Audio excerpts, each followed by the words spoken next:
بسم الله الرحمن الرحيم. السلام عليكم ورحمة الله وبركاته. الحمد لله والصلاة والسلام على رسول الله وعلى آله وصحبه أجمعين، أما بعد.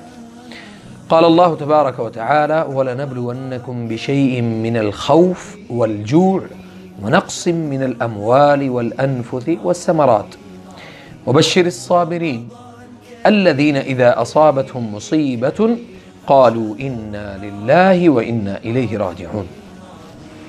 اور یقیناً ہم تمہیں مال، بھوک اور پھلوں اور ان چیزوں کی آزمائش میں ہم تمہیں ضرور مبتلا کریں گے، ان کے نقصان میں تمہیں ضرور مبتلا کریں گے، اور یقیناً ہر شخص کو اس آزمائش سے اللہ تعالیٰ ضرور گزارے گا۔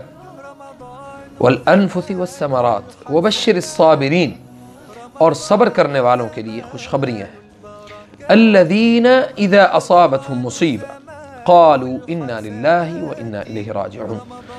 یاد رکھیں کہ وہ لوگ جن کے اوپر کوئی مصیبت آتی ہے، کوئی آزمائش آتی ہے، وہ لوگ نہیں، وہ اقوام، وہ قومیں، وہ ممالک، دنیا کے اندر اس وقت بڑی آزمائش، سب سے بڑی آزمائش یہ بیماری ہے۔ اس بیماری کو لے کر پوری دنیا کے اندر ایک اضطرابی اور تکلیف کی کیفیت ہے۔ تو اس حوالے سے بہت ساری باتیں، بہت ساری، ہر ایک کی اپنی رائے، اپنا ایک تجزیہ اور ایک اپنا انداز تخاطب جو ہے وہ ان کا سامنے آ رہا ہے، لیکن اس بات کو ذہن میں رکھیں کہ اللہ رب العزت نے اس بات کو بڑے خوبصورت اور مختصر انداز میں بیان کر دیا۔ یعنی وَبَشِّرِ الصَّابِرِينَ الَّذِينَ إِذَا أَصَابَتْهُم مُّصِيبَةٌ، یعنی وہ لوگ جو ابتلا میں، مصیبت میں ڈال دیے گئے، انہوں نے کیا بولا؟ قالوا انا للہ، ہم اللہ کے لیے، کہتے ہیں ہم اللہ کے لیے، وانا الیہ راجعون، اور ہمیں اسی کی طرف لوٹ کر جانا ہے۔ تو جو لوگ مصیبت کی اس گھڑی میں استغفار اور دوسرے نمبر پہ یہ جو کلمہ ہے انا للہ وانا الیہ راجعون، وہ کثرت سے پڑھیں گے انشاءاللہ، یہ نصیحت ہے ہر اس شخص کے لیے جو اس مصیبت سے اور اس بیماری سے نکلنا چاہتا ہے، اور یہ نصیحت ہے قرآن کریم کی۔ اس کے بعد فائدہ کیا ہوگا؟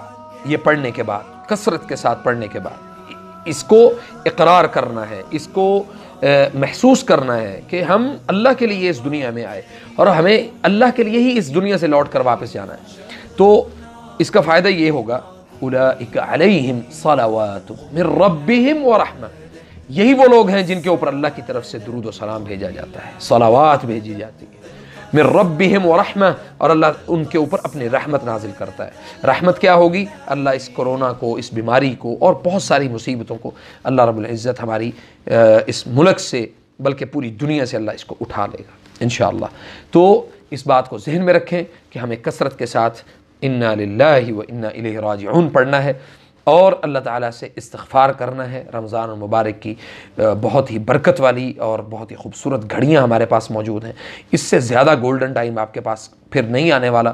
تو جس کو ملا ہے وہ اللہ کا شکر ادا کرے، اور جو لوگ اس وقت سے فائدہ نہیں اٹھا پا رہے ہیں انہیں چاہیے کہ وہ واپس اپنی روٹین میں جو اللہ تعالیٰ نے اسلام اور یعنی اسلام کی خوبصورتی جو ان تک پہنچی ہوئی تھی، جس کو وہ بھلا چکے تھے، وہ اللہ سے دعا کرتے ہوئے اس کی طرف واپس آ جائیں۔